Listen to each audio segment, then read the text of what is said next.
Përshëndetje zonja dhe zotrin, përshëndetje të dashur miq, ja ku po takohemi së bashku këtë herë për të ndarë një histori shumë të ndjeshme dhe tepër të dhimbshme. Historinë na ka shkruar Kozeta nga një dashuri, ne ndonjëherë nuk i mendojmë gjërat siç duhet. Në këtë rrugtim, në këtë ndjesi, ka ndodhur një gjë që ka qenë e parashikuar normalisht nga Zoti, por Kozeta ka bërë një vepër shumë të bukur. Dëgjoni historinë deri në fund. Në një qytet që për ditë lëviz me ritme të shpejta, në bankat e shkollës Qemal Stafa, u takuan dy zemra, që nuk kishin nevojë për shumë fjalë për të kuptuar se i përkisnin njëra tjetrës. Ishin të rinj, plot ëndra dhe shikime që ndizej çdo herë që takoheshin në korridore.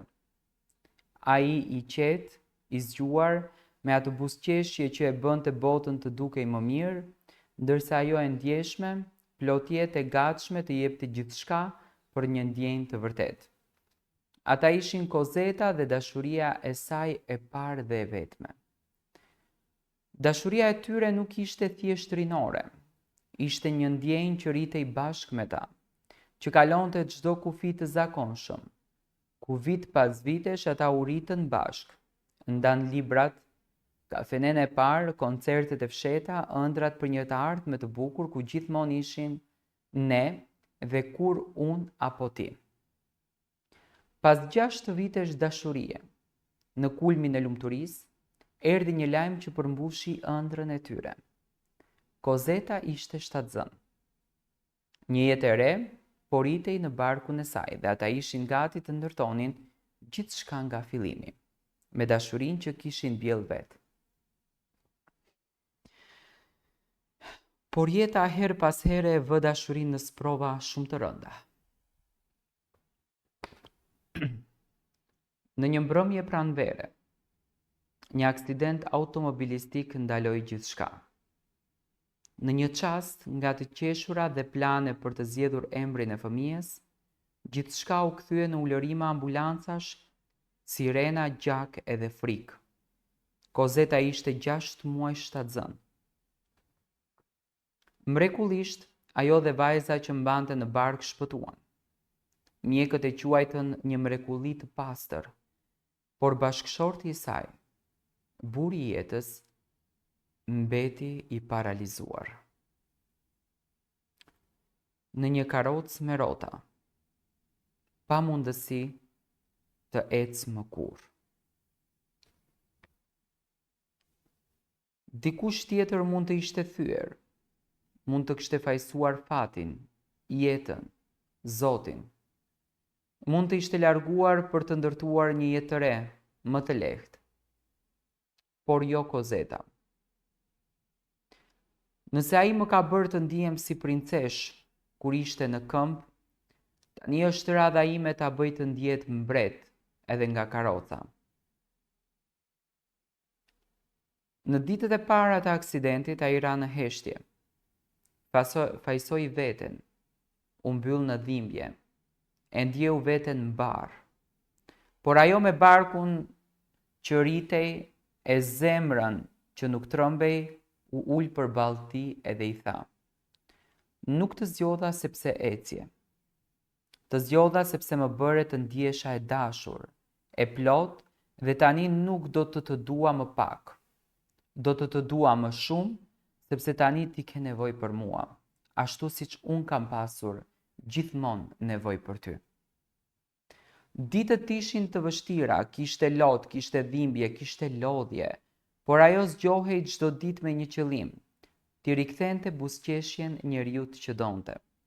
Ajo e mësoi si të kujdesej për të, si t'i fshinte fytyrën pa e bërë të ndihej i paaft, si ta ledhatonte shpirtin kur ai e ndjente veten bosh, si t'i kthente jetën pak e nga pak në dritë.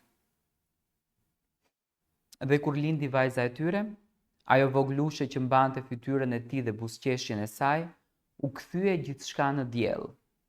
Ai në fillim i druajtur e mbajti në krah me ndihmën e saj, dhe ajo voglushe e rriti forcën e një buri që ishte gati të dorëzohej. Ai nisi të qeshë sërish, të lexojë përralla, të marrë pjesë në ushqimet e natës, të këndojnë nulla edhe nga karoca. Kaluan vite. Kozeta nuk kishte më frikë nga sytë e njerëzve që shihnin me keqardhje, sepse ajo nuk kishte keqardhje për jetën e saj. Ajo kishte krenari. Është gruaja që mbajti dashurinë gjallë kur askush nuk besonte më. Është motori i një familje që u ndërtua mbi dashuri të pastër dhe jo mbi komoditet apo mbi pamje të jashtme. Sot vajza e tyre është në shkollë. Ai ka filluar të punojë online, bashkëshorti, me laptopin mbi prehër. Ai është burri që e përshëndet gruan e tij me një buqet lulesh në përvjetor, që i shkruan mesazhe romantike natën, vonë dhe që e falenderon çdo ditë për jetën që ja ka kthyer. Dhe Kozeta është ajo që ende është aty, me të njëjtin shikim nga korridoret e gjimnazit, po tani më e fortë, më grua, më nën dhe më heroin.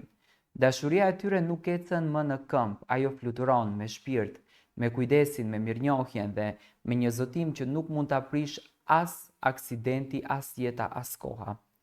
Në çdo gjendje, në çdo stin, në çdo vështirësi unë do të jem këtu, sepse të dua, jo për atë që mund të bësh, por për atë që ti je. Në fakt, këto janë fjalët e Kozetës, që çuditërisht është e befasueshme që një histori e këtill të jetë në ditët që ne jetojmë, në ditët që ne shohim, por ja që çuditërisht po ndodh.